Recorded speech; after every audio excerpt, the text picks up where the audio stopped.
আসসালামু আলাইকুম। এসকে স্বাধীন বলছি। আজকের এই ভিডিওতে আমি ভীষণ ইম্পর্ট্যান্ট একটা পলিসি নিয়ে কথা বলবো, সারকামভেনশন পলিসি। এই পলিসি লঙ্ঘনের কারণে বর্তমানে চ্যানেলগুলো একবারে সাসপেন্ড হয়ে যাচ্ছে এবং এই পলিসিটা এত বেশি সেনসিটিভ একটা পলিসি। এই পলিসি লঙ্ঘন করার কারণে আপনার চ্যানেলে কোনো প্রকার স্ট্রাইক না এসে একবারে সাসপেন্ড হয়ে যাবে, এমনকি আপনার ডিভাইসে থাকা সমস্ত চ্যানেলগুলো একবারে সাসপেন্ড হয়ে যেতে পারে। পলিসিটা কি এবং এই পলিসি থেকে বাঁচার উপায় কি এবং কি কি করলে আসলে এই পলিসিগুলো লঙ্ঘন হয়, যে কারণে আপনার চ্যানেলটা একবারে সাসপেন্ড হয়ে যেতে পারে। আমরা নর্মালি কপিরাইট পলিসি পাশাপাশি আপনার স্প্যাম পলিসির সাথে আমরা খুব বেশি পরিচয়, কারণ ওগুলোতে সাসপেন্ড বেশি হয়। এতদিন অনেকেই প্রথমবার সারকামভেনশন পলিসির কথা শুনতেছেন বা এইটা দেখতেছেন। সো এই পলিসি সম্পর্কে আমাদের অবশ্যই জেনে রাখতে হবে, কারণ যেহেতু আমরা ইউটিউবে আছি, ইউটিউবিং করব সামনেও, সেক্ষেত্রে সমস্ত পলিসি সম্পর্কে আমাদেরকে জানতে হবে। রিসেন্টলি এই পলিসিতে নতুন করে চ্যানেল সাসপেন্ড হচ্ছে। অনেক চ্যানেল এই পলিসির ভিতরে পড়লে সেগুলো সাসপেন্ড করে দিচ্ছে, এমনকি ডিভাইসের সমস্ত চ্যানেলও একবারে সাসপেন্ড হচ্ছে। সো এই পলিসি সম্পর্কে বাংলাতে বিস্তারিত সুন্দর করে আপনাদেরকে বোঝানোর চেষ্টা করব। প্রথমে আমাদেরকে জানতে হবে ইউটিউব সারকামভেনশন পলিসি কি। সারকামভেনশন শব্দের অর্থ হলো চালাকির মাধ্যমে কোনো নিয়ম বা নিষেধাজ্ঞা এড়িয়ে যাওয়া। ইউটিউব সারকামভেনশন পলিসি সেই সব কাজকে নিষিদ্ধ করে যেগুলোর মাধ্যমে কে ইউটিউবের সিস্টেম, নিয়ম বা কার্যক্রমকে ফাঁকি দেয় বা প্রতারণা করে। অর্থাৎ এক কথায় ইউটিউবের যে সিস্টেমগুলো রয়েছে, ওদের যে নিয়মগুলো রয়েছে, আমরা যদি চালাকির মাধ্যমে সেই সকল নিয়ম বা সিস্টেমকে ফাঁকি দেওয়ার কোনো চেষ্টা বা প্রতারণামূলক কোনো কন্টেন্ট আপলোড করে থাকি, তাহলে সেক্ষেত্রে সারকামভেনশন পলিসি এসে আপনার চ্যানেলে স্ট্রাইক আসতে পারে এবং ম্যাক্সিমাম টাইম চ্যানেলগুলো সাসপেন্ড হতে পারে। তো কারণটা আসলে বুঝতে পারলাম যে এই ধরনের, কিন্তু কি কি কন্টেন্ট আপলোড করলে বা কি কি পলিসির লঙ্ঘন করলে আসলে এই সারকামভেনশন পলিসিটা লঙ্ঘন হবে, চ্যানেলগুলো সাসপেন্ড হবে, স্ট্রাইক আসবে, সেগুলো এখন জানবো। এবার আসতেছে সারকামভেনশন পলিসি কি কি করলে লঙ্ঘন হবে। নিচের যে কোনো কাজ এই পলিসি ভঙ্গ করলে সেক্ষেত্রে আপনার পলিসি ভঙ্গন বলে এটা বিবেচিত হবে। অর্থাৎ নিচের যে পলিসিগুলোর লঙ্ঘন করলে আমাদের সারকামভেনশন পলিসিগুলো লঙ্ঘন করা হবে। তো এক নম্বর যে পয়েন্টটা আছে সেটা হচ্ছে পলিসি ভায়োলেশন লুকানোর জন্য কৌশল ব্যবহার করা। অর্থাৎ ইউটিউবের কোনো পলিসি ভায়োলেশন যেগুলো আছে সেগুলো লুকানোর জন্য, সেগুলো এড়িয়ে চলার জন্য কোনো কৌশল যদি আমরা ব্যবহার করি, সেটা সারকামভেনশন পলিসির ভিতরে পড়বে। যেমন ভিডিওতে স্প্যাম বা ক্ষতিকারক কন্টেন্ট দিয়ে তা কৌশলে এমনভাবে এডিট করা যাতে ইউটিউবের সিস্টেম চিনতে না পারে। অর্থাৎ এখানে বলতেছে, যদি আমাদের ভিডিওতে স্ক্যাম বা ক্ষতিকারক কোনো কন্টেন্ট দেওয়া থাকে, কিন্তু সেটা কৌশলে ইউটিউবের সিস্টেম যেন ধরতে না পারে, এই ধরনের কোনো কার্যক্রম যদি আমরা করি, সেক্ষেত্রে এটা সারকামভেনশন পলিসির ভিতরে পড়বে। যেমন শব্দ বা ভিজুয়াল পরিবর্তন,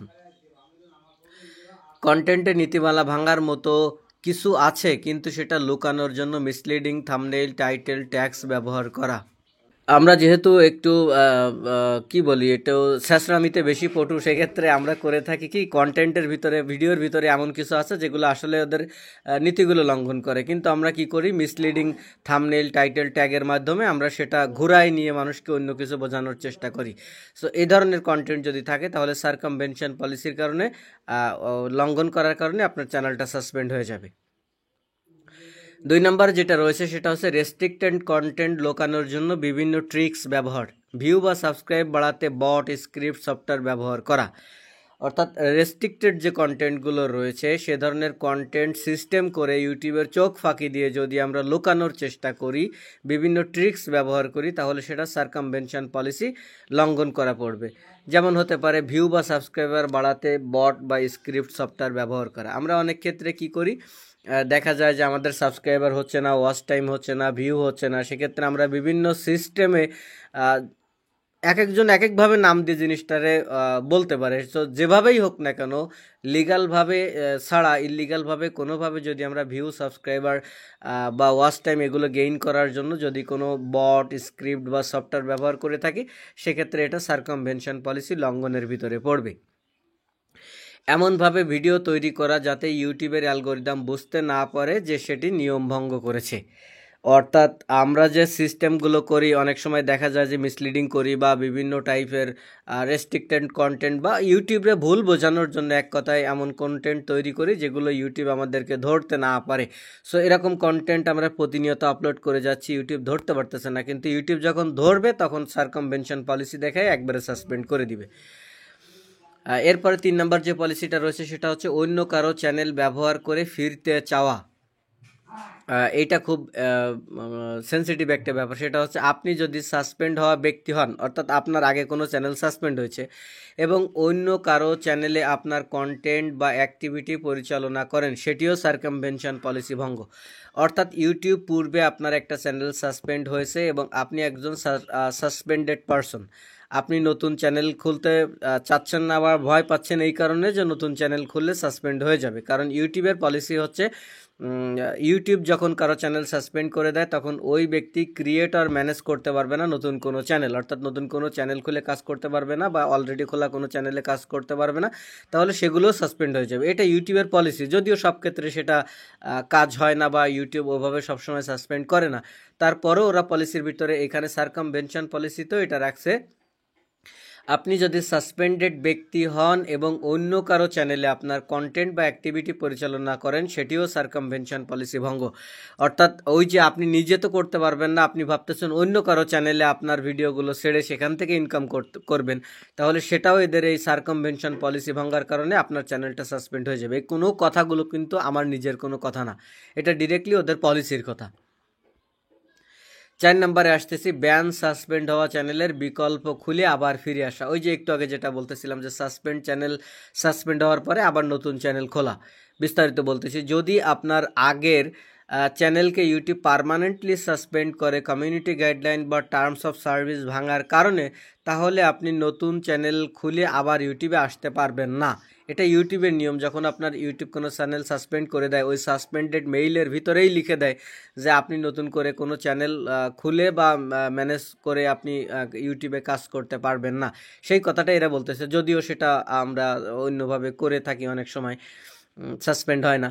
তারপরেও এটা পলিসি, যেহেতু সেটা পলিসি, সেটাই বলতেছে সার্কামভেনশন পলিসির ভিতরে। যদি আপনার আগের চ্যানেলকে ইউটিউব পার্মানেন্টলি সাসপেন্ড করে কমিউনিটি গাইডলাইন্স বা টার্মস অফ সার্ভিস ভাঙার কারণে, তাহলে আপনি নতুন চ্যানেল খুলে আবার ইউটিউবে আসতে পারবেন না।